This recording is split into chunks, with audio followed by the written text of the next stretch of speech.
Hello, everyone, and welcome back to the Father-Son Packers podcast, your source for Packers news, notes, and analysis. My name is Tommy, and I'm one of your hosts, and I'm joined, as always, by my co-host, my dad, Matt. Dad, how you doing? I'm doing all right. I'm recording from my temporary digs in the garage. Recording studio in the garage. Yes. Yes. At least I straightened it up last week. It's not quite a man cave. It is more organized than it was, at least like a couple weeks ago, where now at least you have space to sit in it, because before there might not be enough space for a chair. There was not a space to put a chair here, or to put my computer on the ping pong table. It was more of a... It's kind of a room of requirement, like in Harry Potter, is what it felt like. There was just things everywhere. You could just look and find. I was going to say it was more like a midden. I don't even know what that is. That's like a trash heap.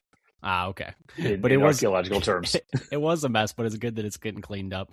But anyway, we are here today to start talking about some division stuff, because we're kind of getting up into June, end of June, start of July. Training camp will be coming soon, and this is usually around the time of the year where we take a look around the division and go through offense, defense, and then all the position groups and really compare where Green Bay stands compared to our rivals. Because yes, it is important to do well in the conference. It's important to do well in the league at large. But the most important thing, you play each of these teams twice a year. It's how you get an automatic bid into the playoffs. It's how you do in your division, right? Yeah, and so the quickest path to doing well in playoff seeding is to win your division. Stop your division. Exactly. And get a home game, which would be nice for the first time in a while, because it has been quite a long time since we've won the division. It has been, 5 years? 4 years? Probably. I guess depends how you define, a year, but every other team in the entire division has won the division since the last time that we did, which is not a great place to be. Yeah, it's turning into the NFC East.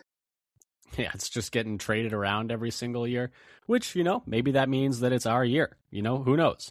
But anyway, so in this episode, we're going to talk about how the Packers stack up along the defensive line, linebackers, corners, edges, safeties. I know I was forgetting one out there. So today we are going over the defense for the NFC North, looking at what maybe concerns we have for Green Bay, what concerns we have, in terms of maybe some pass rush while Micah is gone, although we'll talk about that a little bit when we get to the edge rushers. Talk about the defensive line depth and who Green Bay is counting on, to start the year, and, some new faces there after losing a couple guys there. And we'll just talk about, what we expect from Green Bay's defense compared to the rest of the NFC North going into this year. Before we get to any of that, though, just wanted to pitch a couple of things. If you like what you hear, subscribe, whether that's, Apple, Spotify, YouTube. I think we're even on Amazon now, so check that out there as well. And then also follow us on Blue Sky at Father-Son Packer for updates on the latest Packers news. Now, not a whole lot of news going on in the NFL right now. The only thing I saw was that it seems more and more likely that Aaron Donald is going to come back to the Rams. This is like the only NFL news I saw. And I was like, well, that's less than ideal. But so, yeah, not your favorite thing to hear, because that does make the Rams even more potent. But yeah, not a whole lot of NFL news going on. But for Packers news, once again, check us out on Blue Sky at Father-Son Packer. There we go, got that in the right order.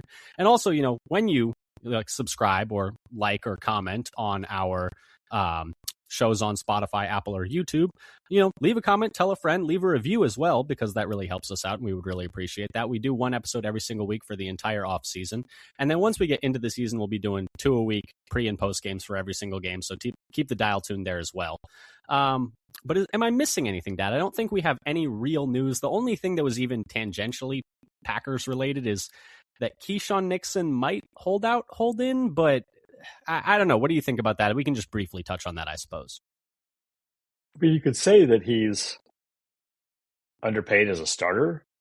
Yeah. Is he above replacement level? What did I have him as?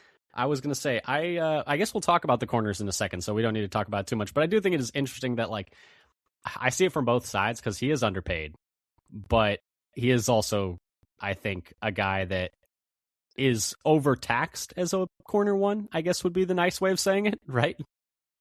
Yeah, it's he's living the Peter principle, Yeah, you might promoted say. to the level of like, okay, well, maybe we need to go back back down a level.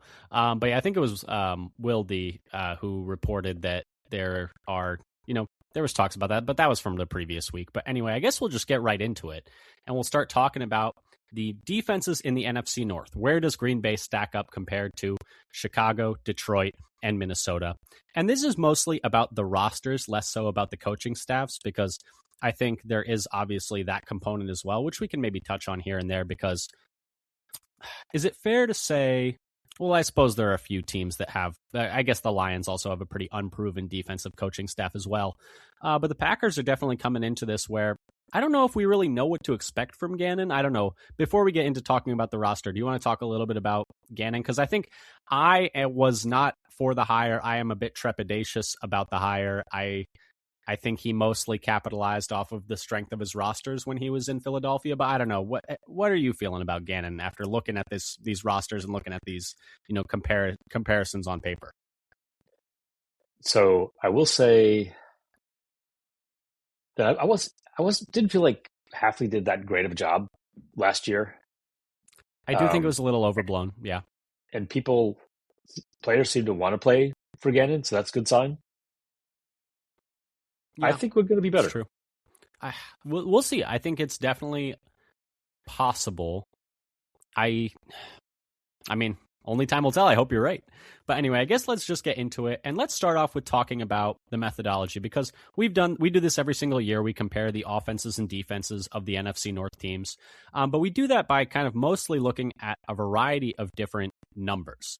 And we try and compare we're essentially comparing position groups to each other based on snap counts of the players, and then comparing how good each player is based on a variety of factors that we kind of combine into one number. And I'm going to throw this over to you, because this is kind of your baby. This is your pet project where you do I'm like I'm the receiver that's running the pick route here. I'm running to get you open. That's the goal of this play. I'm running the pick route to get you open. So I'm going to throw it over to you. Do you want to talk a little bit about how you kind of built this system of comparing players? Yeah, you have to definitely call this a slow developing play then, because this took many hours for me to do. It's true. You're saying you don't have the wheels out on the field, not running They don't have the wheels they used to. It's like those clips of the guys like long past retirement rumbling into the end zone on a reenactment. I'm like doing a reenactment speed at this point. But yeah, this year I decided to do something different. I got a little crazy. So other years I'd used the PFF grades, and the way I did, and then I would multiply that by the snap share within the position group. So basically, this year, however, instead of using PFF grades, I wanted to combine data from more sources, and so I got stats from PFF, from NFL Pro, Pro Football Reference, and then also information from FTN Fantasy. And from those, I got 11 stats for pass rush, 11 stats for pass coverage, and 5 for run D. There's just not as much out there. I tried to avoid anything that was a grade where it's subjective. I tried to go with measurable stats. And I also tried to avoid sort of synthetic stats where things are added together already. Mm-hmm. Yeah, since so for the quarterbacks, I didn't do QBR, passer rating, any of those things where they've already piled stats together. I also tried to avoid stats that were redundant, like for receivers, average depth of target and like deep throw percentage seemed too similar, or air yards per target. Those things are all out there. And so I didn't want to include things that are basically measuring the same variable and then be essentially counting that stat more than once.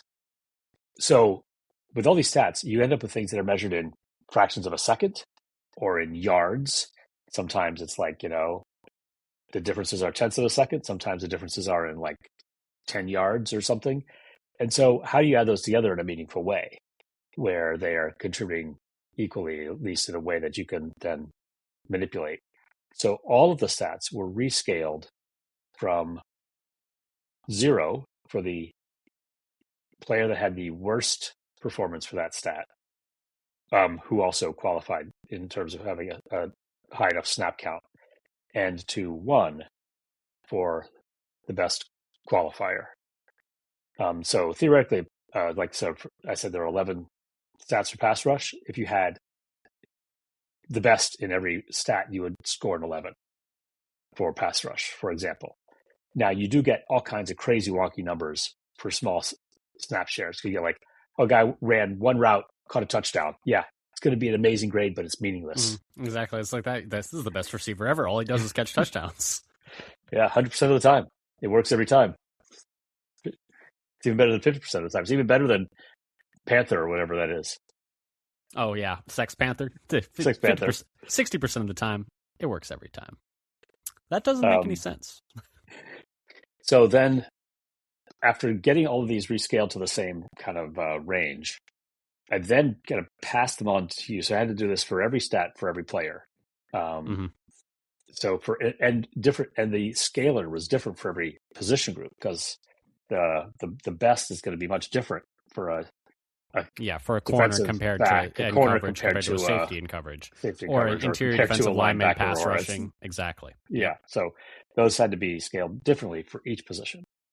And then I gave all those numbers to you because and then I did my part, which is the easy part, where I essentially just separated out by positions, and then we were deciding essentially, like, do each of these things get weighted equally? Should each of the pieces of like these stats, should they all count the same pretty much, or should we count them differently? And if we are going to count them differently, how should we? And so we kind of essentially just were like, well, which of these stats impact good defense the most? And so what you ended up doing is collecting the DVOA numbers, which adjust for strength of schedule from all of these seasons and for all these players' teams. And then I essentially calculated the correlations for each of these statistics for each position with the team defense. And then we weighted it by correlation to kind of get the idea of like, okay, these numbers seem to, mean more for a good defense than these numbers do. And so that was kind of the thought process there. But so then I threw these correlation numbers back to you, and you ended up weighting these statistics by these correlation numbers. Right. And so I wanted to actually have a reason for counting one more than just, I think this is important thinking. So we actually have some math behind weighting one more than the other and saying it's more important. And so that was I thought a little bit about whether to compare them to the DVO numbers or just like points per drive was another metric, though it doesn't. I love points per drive. I think it's a good stat, but it doesn't account for strength of schedule. It doesn't account for strength of schedule. So we went with a strength of schedule control value measure for what makes a particular defensive player's stat more important than another. And so all of this is to say, we have a bunch of different numbers. However, for rookies, we did need to take a bit of a different approach, which we've talked about in the past. But for just as a refresher, what do we do for the rookies? Yeah, so what we're using to kind of guess at what this year is going to be, we use last year's performance, which obviously there isn't anything for the rookies. And so what I've done is so all this actually goes from 2018 through 2025, I should say, because that's as far back as the NFL Pro numbers go. And so in order to include all the stats, I only went that far back. To guess or predict what a rookie's performance could be, I took the grades for all rookies that were drafted in the same round at the same position as anybody who was projected to be having a role on a team. And I should mention that the depth charts were taken from Our Lads. So that's deciding which players to put into the lineup. And so the rookies, I took the median grade for each rookie that was from that position from the same round as a player drafted in, say, round 3 this year. Yeah. And I took the median because you get some players who get zeros because they just didn't play at all. Exactly. And you get some big outliers too. And you get some big outliers. So you wanted to figure out what's a likely outcome. So I went with the median grade. And so that's how I got a grade for the rookies. Yeah. And then we take all these grades for all these players, and we kind of essentially then evaluate how good a team's unit is based on then weighting these grades by how many snaps we expect each player to play based on where they fall in the depth chart. And we looked at our lads for the depth chart, or should I say you looked at our lads for the depth chart and like weighted these. And so overall, you take those grades that are essentially built together from a number of different stats, weighted by how much they are correlated with good defense on the whole, weight them by how much each of these players plays, and then essentially combine those into a grade for each unit. Is that fair to say? Is that a fair kind of summarization of that? And the snap share is based on last year's snap share for that position group. So edge one for a team gets the same snap share that edge one had last year for that team. Not necessarily a player, because then it allows for players that are moving up and down the depth chart. Mm. Exactly. And so I think overall the point of explaining all this is to try and say we're trying to be as objective as possible. So keep that in mind when we read off where the Packers rank later in this episode, because I saw that and I was like, well, we did not cook the books. Maybe we're better than we thought. But anyway, let's just hop into it. Let's start with the defensive line. Do you want to kind of take us through where the Packers rank amongst defensive lines? And I do think part of this to keep in mind is we're just comparing within the division. And I do think while the NFC North is a very strong division, I don't think it's the strongest defensive division. Do you think that's fair to say? I think that's fair to say. Okay. And D-line, what do we got for this? D-line. Packers were number one. We'll take it. I'll take it. Hey. And this is with keeping Micah's snaps a little like this is in line with what they were. Oh, that's right. This is just D-line. That's a good point. This is just the interior defensive. Yes. Defensive tackles. Sorry. Yes. And this is not necessarily a kind of accounting for injury. So we're expecting Wyatt to play the number one level of snaps of he's going to play the most snaps amongst the interior defensive linemen for the Packers. So that's just something to keep in mind. But I am looking down this list, and there is quite a bit of uncertainty along the defensive lines of a lot of these teams in the division. I mean, you're looking at teams like Chicago, where it's a lot of guys who, are either older like Grady Jarrett or Gervon Dexter, who's kind of still young and up and coming.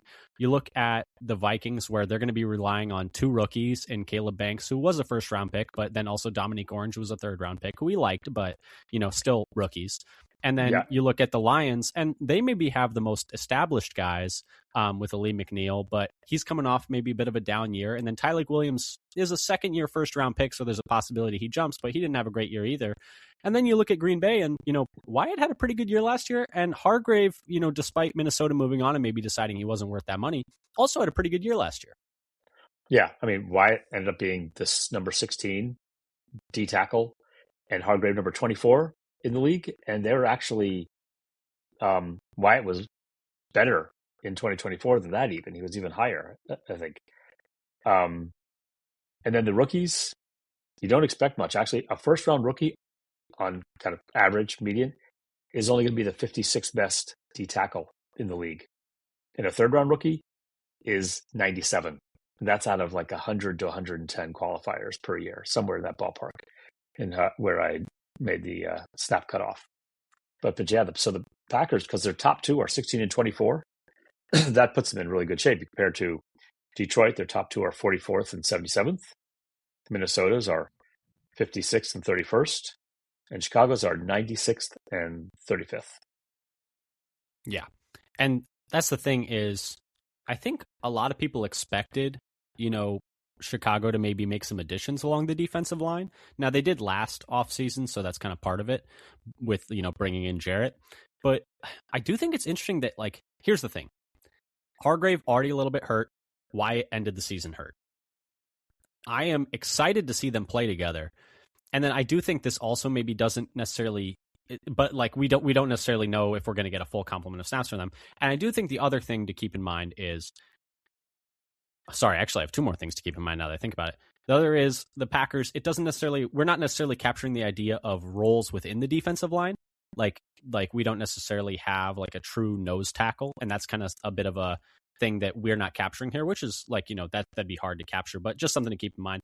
And then the other is what the coaching does, because I do think while on paper the Minnesota guys are not as good, I think having Brian Flores there makes those guys play better. Do you think that's fair?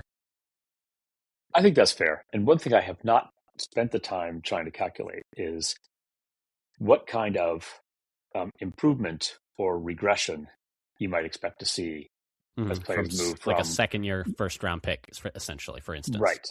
Or if somebody's aging, are they, projecting their decline based on trends? So I did not dug into the weeds for that, because you'd expect, some players in their second and third years to be improving, and then there's probably some place where they start to level off and then they start to drop. Yeah. And I have not spent the time trying to figure out, where we would guess that to be. And so the D line is, like you said, Packers, then Vikings, then Bears, then Lions. Is there anything there that is surprising to you? I'm a bit surprised to see the Lions at 4. I would have expected them to be at least 2 or 3, especially on paper with like some of the investment they've had there. Now, part of that's McNeil coming off a down year and me maybe projecting that he's going to be better going forward. But that was the main thing that stood out to me. Is there anything that stood out to you?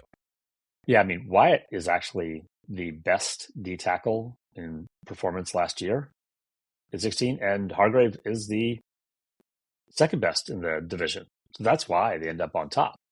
McNeil was only 89th last year. So he had a down year. I have to look and see what he was the year before. I was talking about D tackles. You talk about Aaron Donald maybe coming back. Oh, goodness. In the last since 2018, he has 5 of the top 8 years. I mean, there's a reason he's on my defensive player Mount Rushmore, like, for sure. For me, it's LT, Reggie White, JJ Watt, and Aaron Donald, and those are the 4. And you might say, well, you don't have any like secondary players. It's like, just the front players impact the game so much more. Like, that just is what it is. But anyway, anything else on the defensive line that you wanted to touch on? Because I think the only other thing I wanted to ask on the Packers thing is, right now we've got McClellan and then Brooks and then Brinson on the depth chart. Is that how you see it shaking out after training camp? I do, actually. Okay. I think, though, Brooks maybe end up being more of a situational pass rusher. Something, and Brinson might be the backup nose, though he might actually lose out to Jonathan Ford for all we know. Yeah. And then the other interesting thing I would say is we have McClellan for us at like around 379 snaps, and we have Orange for the Vikings at 537 snaps. So we're projecting Orange to play more snaps. I think those two guys are going to get compared for as long as they're both on these teams' rosters, I think is going to be what it is, right? Yeah, and part of it is just how the Lions deployed their snap. I mean, the Vikings, rotate their guys. The Vikings deployed their snaps last year. They ended up with more total defensive tackle snaps than we did. So the snap shares they're not quite that much different, but yeah, they just ran more defensive tackles on the field and lined up more per play than the Packers did.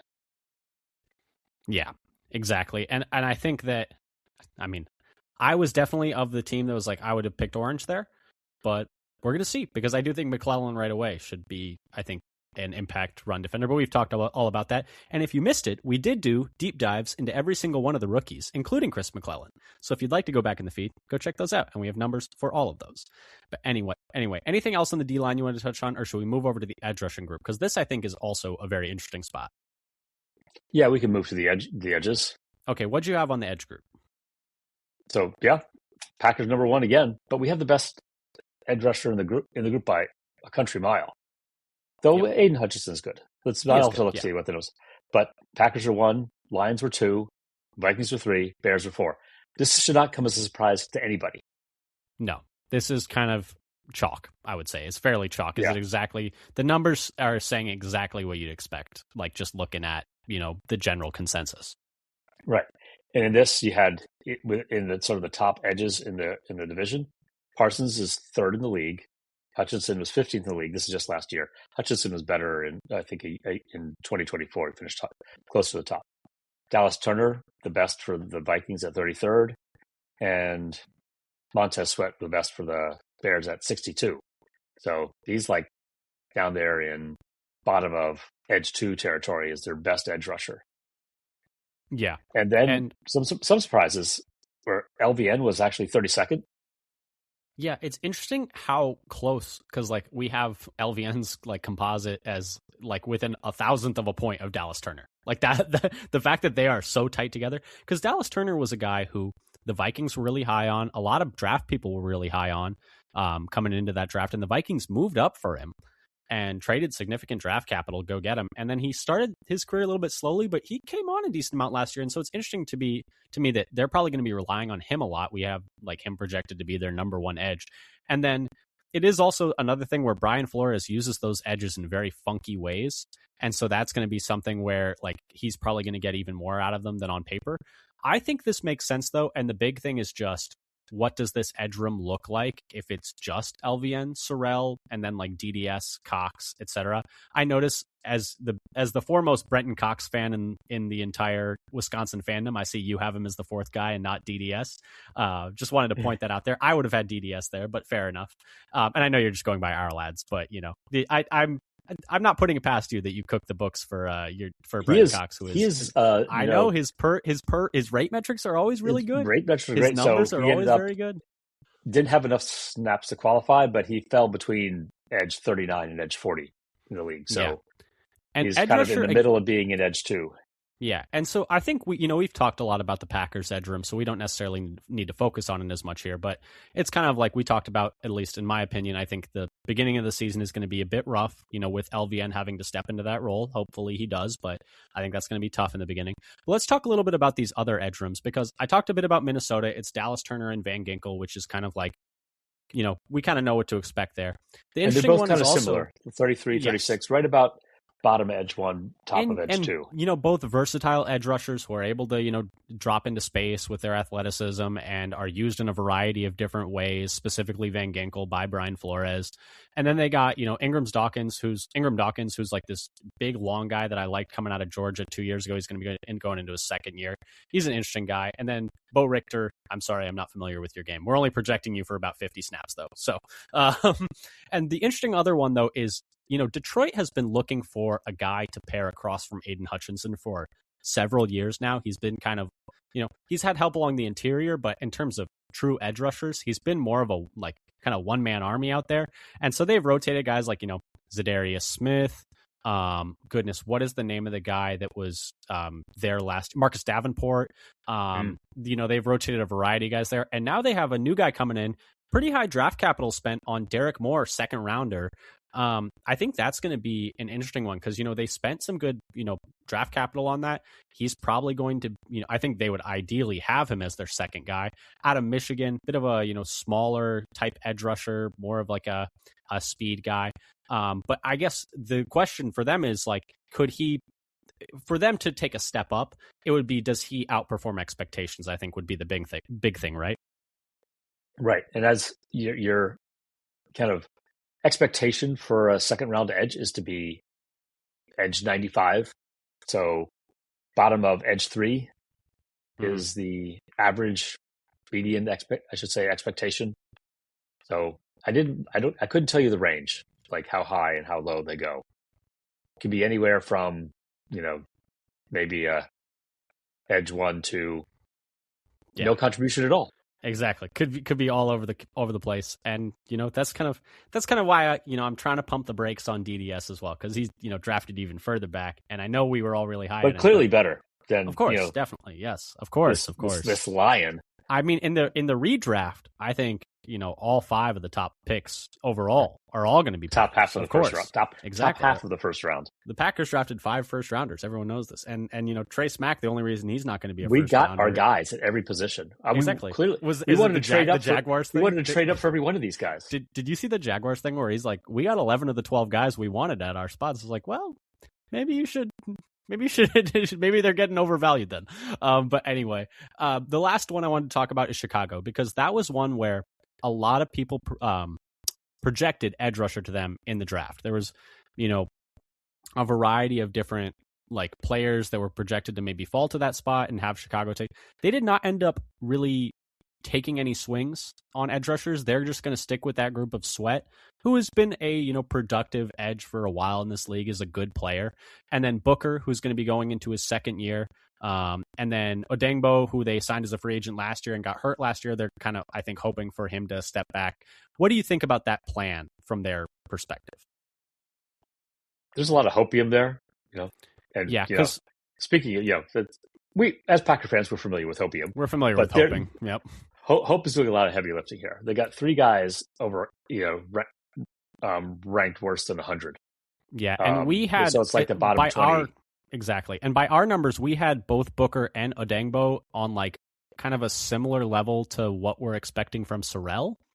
And that's just like by the numbers of how they played last year. There's obviously the chance that, each Odengbo, second year in the system, it's possible he kind of like bounces back and plays better there. But although Sorrell would also be going second year in the system. And then Booker and Sorrell are both going into, their second years. So it's obviously possible that, growth is not the same for every single player, but based on their numbers last year, we have, essentially their edge 2 type players to be similar to our edge 3 type players. And so it is a little bit surprising. Obviously the rosters aren't finalized. There's still players out there like, Clowney, who was sort of linked to the Packers this week, but I'm not really buying it. I guess we'll see. But he's still out there. There are a variety of other players still out there as well. But I did think it was interesting that they have not made any moves yet to address that position, don't you think? Yeah, we'll see. We're still got a month left of rumor season before anything really starts happening. Exactly. We just have a month of rumors. We don't even, and then we might still get moves after that. I mean, training camp is like not at all a deadline. This isn't even rumor season. It's like just wild speculation season at this point. It's my favorite season. I love it. Throw something at the wall and see if anybody replies. I'm desperate for any kind of news. Like the only things we're getting are the Aaron Donald retirement stuff and then the occasional Brandon Ayuk video where he is just like cursing out the Niners, which I have not watched any of those. I've heard about them. He is a lot. There's a lot of it is like go Commanders. And that's a lot. I was like, I feel like you would be on the Commanders already if you weren't making these videos. Like, I think you might already be there. Of getting the Commanders is going down with every one of these videos. Exactly. I mean, if I was the Niners, I would just out of spite just make sure he gets to any other team with the Commanders. Time to go to what's the most Cowboys or somebody? Siberia. Well, it has to be somebody that the Commanders hate. Oh, the Commanders. That's fair. I was thinking if you really want to stick it to like Cleveland, you don't even send him to to Siberia. You send him to the team he's going to hate the most. That's the Giants or the Eagles or the Cowboys. That's a fair point, but division rival. But that's. I mean, what was it? My friend who's a Niners fan was like, "Would you like to trade for Ayuk?" And I'm like, I think I'm all right. Thank you, though. But anyway, let's move on to talking about the linebackers because I think this is a spot where I am concerned is maybe the wrong word, but trepidatious, maybe? I don't know. Those are kind of synonyms. But anyway, it's mostly just for me. The concern is about, Franklin and what he looks like after having a really poor year last year. But what did you, and I mean, the numbers that we actually end up having for him are not as bad as like PFF had him as the worst linebacker in the league.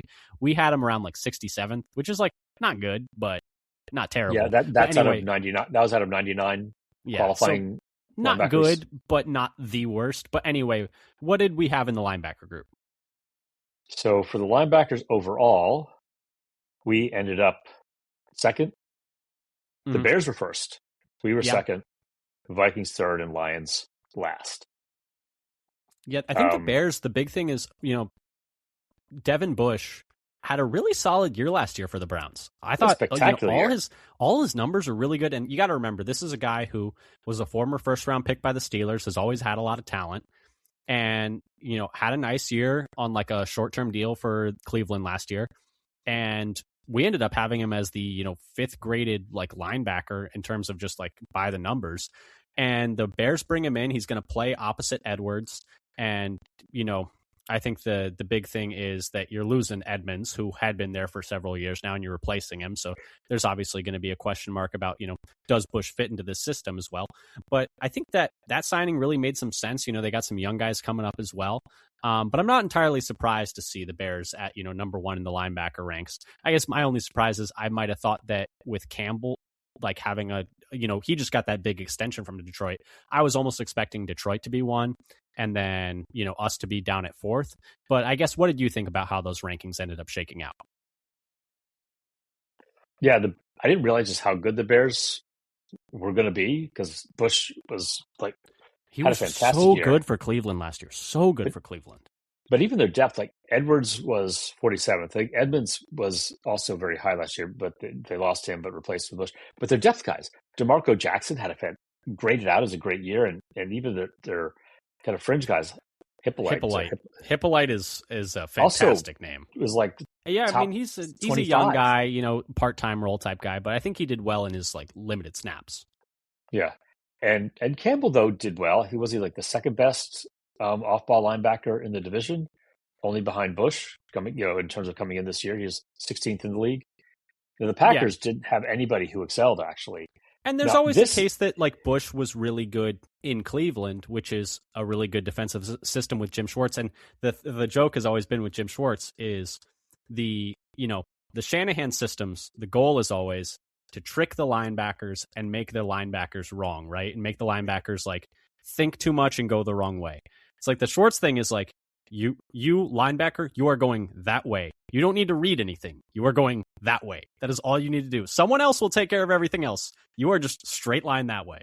And so it's possible that maybe he excelled in that system and then won't excel in this system in Chicago. But based on how he was last year, maybe he finally figured things out. Yeah, I don't know how much of a read and react system it is compared to what they're running in Cleveland. Maybe it won't play to his strengths. But the Packers, I would say they underperformed a little bit last year. So Franklin did a little bit better than we expected based on some other measurements. Though their depth guys, McDuffie and Hopper, with only a few snaps, actually graded out pretty well. Cooper, I was surprised at how low he ended up in this metric. He was only 44th in the league. Cooper was. After being in 2024, he was the third best. Well, you kind of felt it watching, right? That he didn't have as many splash plays this year, I think was the big thing. You didn't feel his presence as much. And I didn't expect, I should say, it to drop this much. And I think the question is it a sophomore slump? Is it teams getting tape on him? Or is it just Campanile not being there anymore? Because I know you're the Campanile truther. I'm just wondering, it's like, do we want Campanile as our? I would have loved getting Campanile as our DC. Our DC, yeah. Now he's in Jacksonville, so who had a great year, Devin Lloyd had the best year of his career. Devin Lloyd had the best year of his career at linebacker. I'm just saying. This is part of why I wonder how good is Hafley really as a DC. I know you've posited before that you think it's maybe a little more Campanile. Quite unknown. People, like the Packers did better in the first year he was there. The bar was low. He's great in front of the mic and commanding the room, which might make him a good head coach, but doesn't necessarily make you a good DC. Yeah, that's it's fair. It's entirely possible. We don't have a big enough sample size to know, and I guess we'll see in Miami. Although I'm not sure if Bill Belichick in his prime could do a whole lot with that Miami defensive roster. No offense to those guys, but there's not a lot of bodies there. Anything else on the linebackers that you wanted to touch on? I mean, our old friend Eric Wilson is in Minnesota and just got a new contract with them. Really good year, fantastic year. I do feel like every time I watched Eric Wilson with the Packers, I was like, he's not bad. He's pretty good. He was essentially a linebacker 1, 26 in the league. He had a really good year, and that's why he got some new money from them. So that good for him. I always liked Eric Wilson. I'll always remember him recovering that fumble from Keyshawn on that kick return in the playoff game against the Niners. I'll always remember that he was like the only guy around, and he hustled down the field to get it. And I'll be like, Eric Wilson, you got a fan for life, buddy, because that was a massive play. Right. Because Keyshawn was running right at us. It had this fantastic. That's true. We were at that game. The ball's on the ground, but luckily, Eric Wilson ran whatever it was 60 yards down the field. Somehow fell, and it just went straight into his bicep, and he just landed. It was great. Man, we should have won that stupid game. Kickers, man, and we're back in kicker hell. We're not going to be ranking kickers, by the way. No, thank you. No, we're not going to go. I have no intention of applying all of this to special teams. Just not going to do it.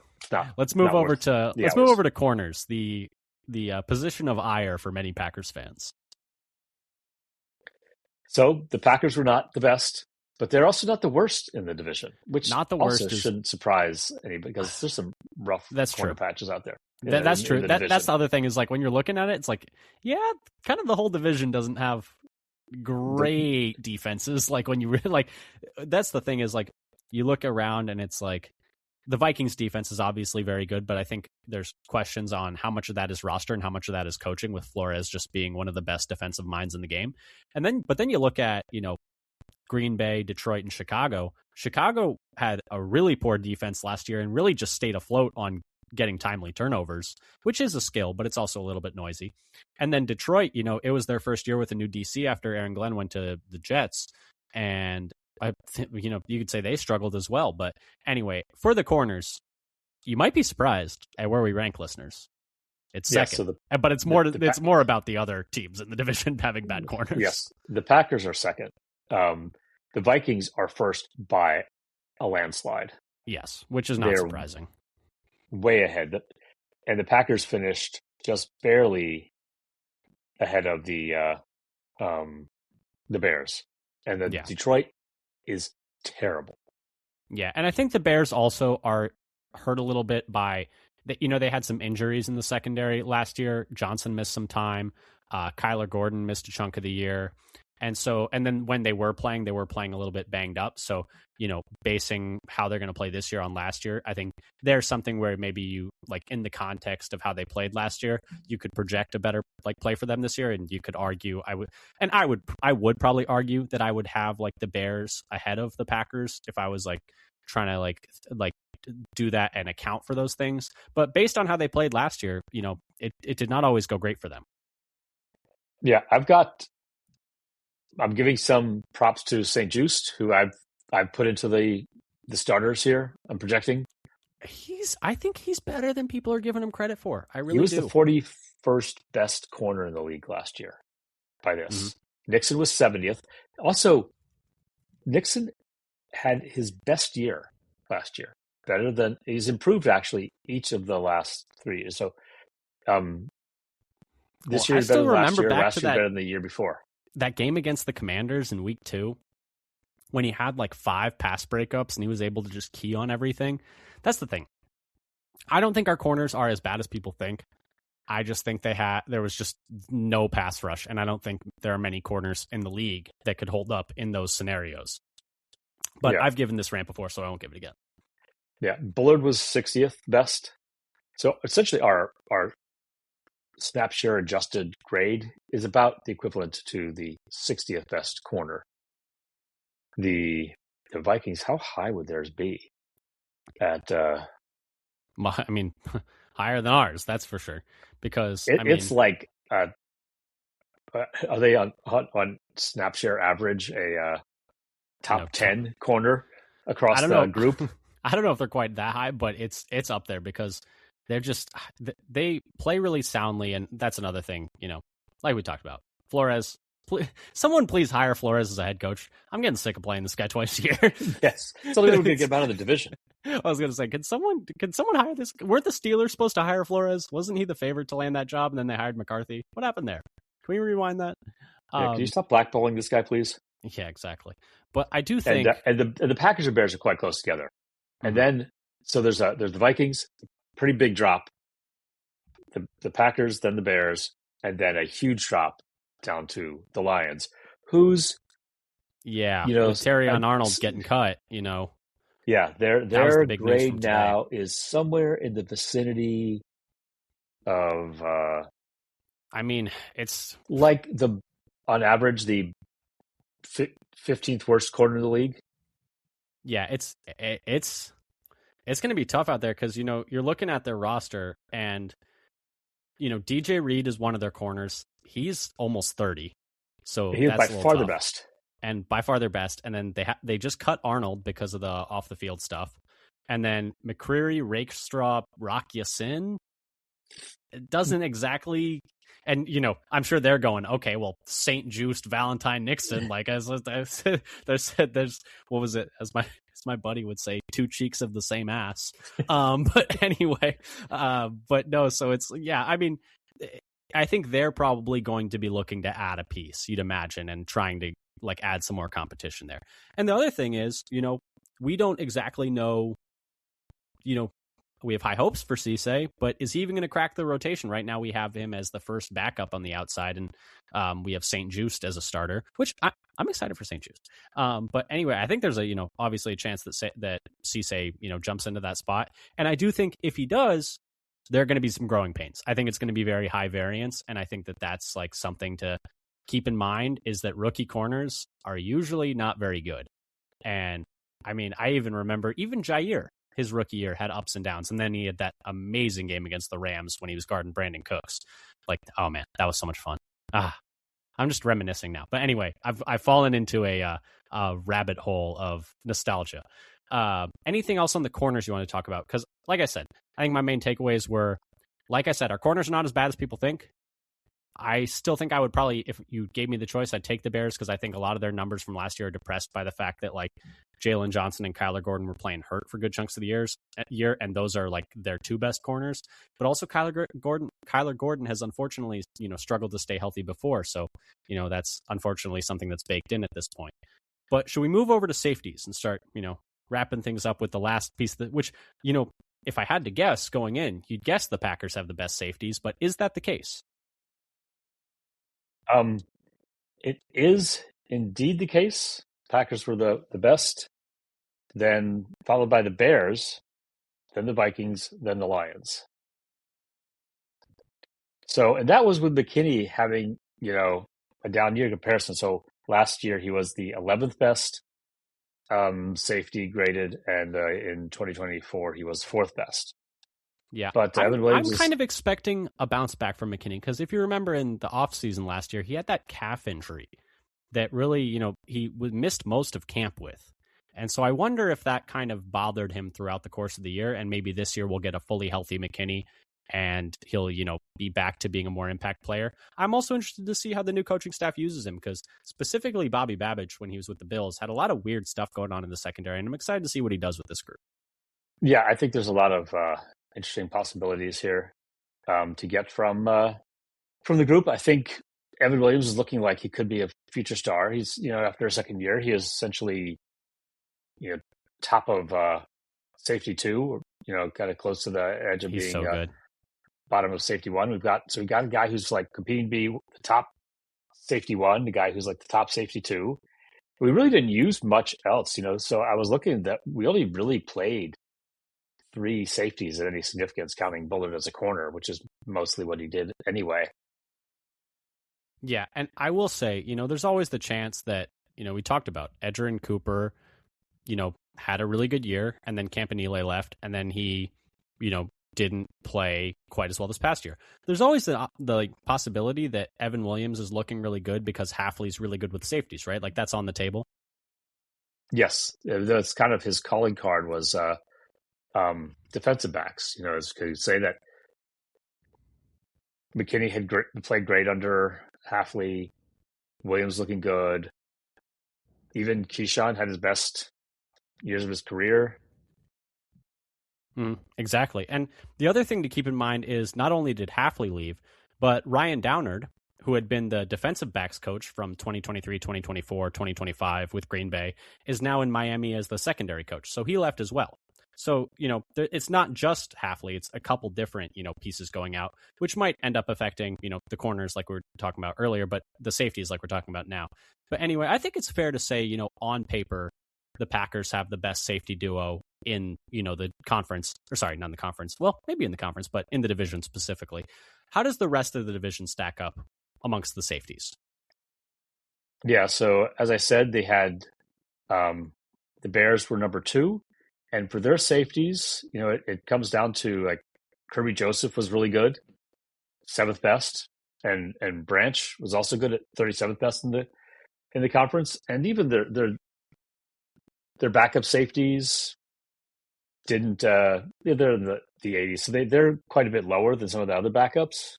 So it's the Packers, their main backup left now is Oladapo, who was graded kind of similarly down near the bottom. They also did something a little bit. Actually, this is based on last year's snaps. They spread them out a little bit more, while the Packers had them really highly concentrated at the top 2. So, it's they say they had 3 that had a lot of snaps for the Bears, while the Packers really only had 2, and other ones did funny things like the Lions spread them out a lot more, as did the Vikings. And I didn't go in to see how much of that was due to injury. But they also had, more total safety snaps for especially for the Vikings. Yeah. And the Bears in particular actually had a huge number of safety snaps compared to like another 50% more than the Packers did. And the Lions are interesting. I just wanted to touch on them for a second because they're unfortunately dealing with injuries to both Branch and Joseph, because Joseph wasn't able to finish the year last year with some kind of knee thing, if I remember correctly. And then Branch, unfortunately, tore his Achilles at the end of last year. So they're probably going to be working their way back. And to kind of like supplement the safety room, they did bring in Christian Izien, who had been with Tampa for the last few years and been a solid player.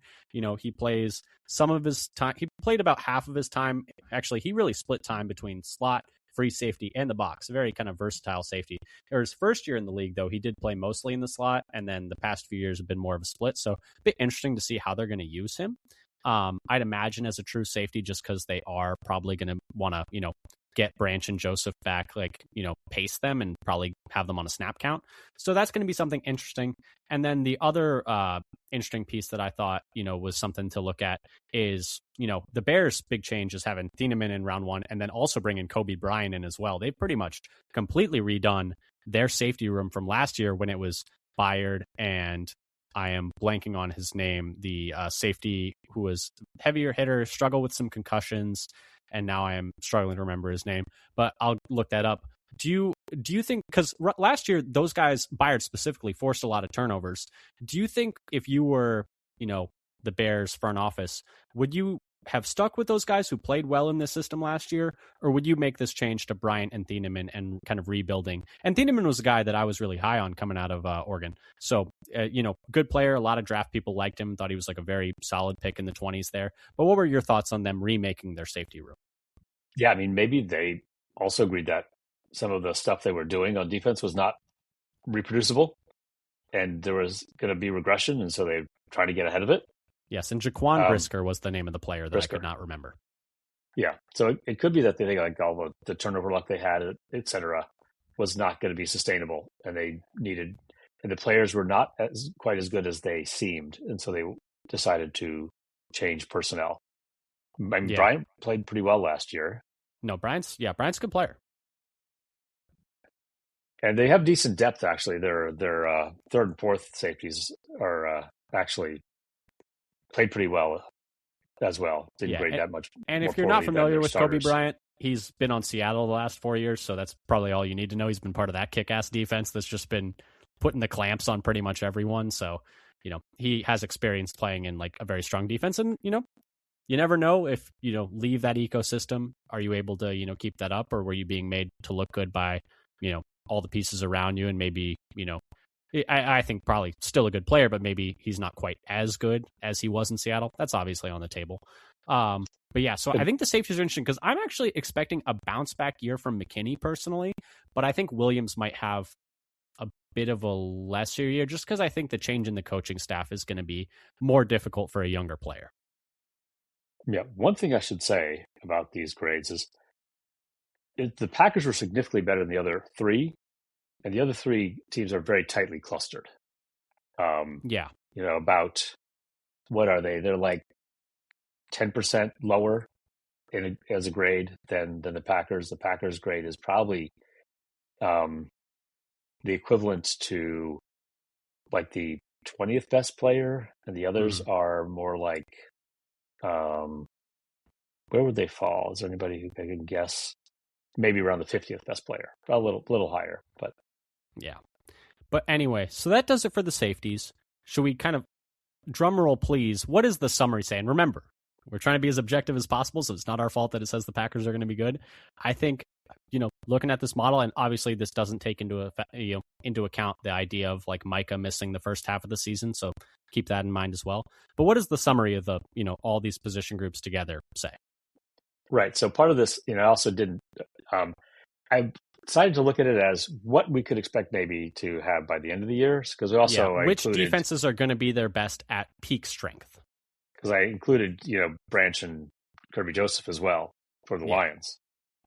But in terms of within the division, the average rank of the 5 position groups is 1.4 for the Packers, followed by 2.4 for the Vikings, 2.6 for the Bears, and 3.6 for the Lions. Yeah, so I think the Bears are moving up a little bit. Vikings are falling back a little bit. Yeah, and then the Lions in last. And it's going to be interesting because I think the Packers' ceiling could be there. For me, it's just the coaching question mark, which is why when I'm looking at like essentially what our model is saying here, I would probably expect the Vikings to be a little bit higher just because we're not accounting for coaching, and that the Packers to be a little bit lower because I just don't believe in Gannon as much. But I do think it's totally on the board for us to be at least a top 2 defense in the division. I think that's like totally there. And maybe that says more about where the Bears and Lions defenses are right now. But I think might have been a top 2 last year. Exactly. I mean, the numbers kind of say that. But I would say that the Vikings coaching is already baked into their grade. It's true because they had the same coaches last year. The same coach but the last Packers' coaching is not because we did not have if the the coaching is going to be worse, then we might be falling back. Yeah. And, how much did players benefit from having Micah up there? And so are they going to look worse for the first, however many weeks he's not available? So that's something to keep in mind. Well, we saw some of that last year. Exactly. Oh, my goodness. And to be fair, like the entire defensive line fell apart. Like there was no one left. Right. So I mean, we had no D-tackle pass rush. We're like D-tackle 7. Like we're bringing Jonathan Ford back. Part 2. Like that. Yeah, it was a mess. And so but anyway, with Wyatt at D-tackle 16 and Hargrave at D-tackle 24, last year we were playing Brooks at D-tackle 93, Brinson at D-tackle 58, and Wooden was like, he might have been dead last actually, like D-tackle 110. He wore down as the season went on because he started the year quite well and then just couldn't keep it up, which it's not his fault. He was playing out of position, but significantly better D-tackle situation than we finished the year with last year. For sure. And you never know. Maybe we pinch, it sounds like in OTAs and minicamp, they were having DDS play a little bit inside as well. So maybe he might get some snaps there as well. It just seems like the depth there is certainly better than the end of the season last year. Way better than last year. Because I think we actually, if McClellan is showing it, he's showing it a little bit. That's the other thing. Minicamp, that they might have 3 guys who can actually rush the passer from the inside with some effectiveness. As opposed to maybe just one last year. Yeah. Like just Wyatt. But there's only one last year. Exactly. But anyway, this kind of does it for our NFC North defensive projections. We're projecting the Packers to be a pretty good defense this year, and I do think it comes down to Gannon in some ways. I guess the final thing I would ask you is, what would a DVOA ranking, 1 to 32, 1 being the best team in the league, 32 being the worst team in the league, at what point would you say the Packers finished there and you think Gannon did a good job? Inside the top 10. Really? See, I would take anywhere inside the top 16. If we're at upper half of the league. It's a good job. Yeah, I would say an upper half of the league, I would say he did a good job, especially with question marks about, Micah possibly missing the whole first half of the year. All that other stuff. How does LVN do as a full-time guy? I would say top half of the league, and then second best in the division, I would say would end up being, good job, Gannon. Like you did well with this group. So just for comparison, last year, Green Bay's defense finished 19th. Yeah. In DVOA. Yeah. I just, fair enough. But anyway, so you were saying top 10, I said top 16. I hope you're right. But anyway, any final thoughts, or should we wrap things up here? I think we're ready to wrap things up. Okay. Well, thank you again for listening. Like I said before, if you like what you heard, subscribe, whether that's, Apple, Spotify, YouTube, Amazon. Leave a comment, leave a review, tell a friend, tell a stranger. Also follow us on Blue Sky at Father Son Packer. As I said before, check that out there as well. We'll be doing an episode a week every single day, every single week of the off season. We'll be doing NFC North offenses next week, so check that out then. Thank you again for listening, though, and until next time, go Pack, go. Go Pack, go.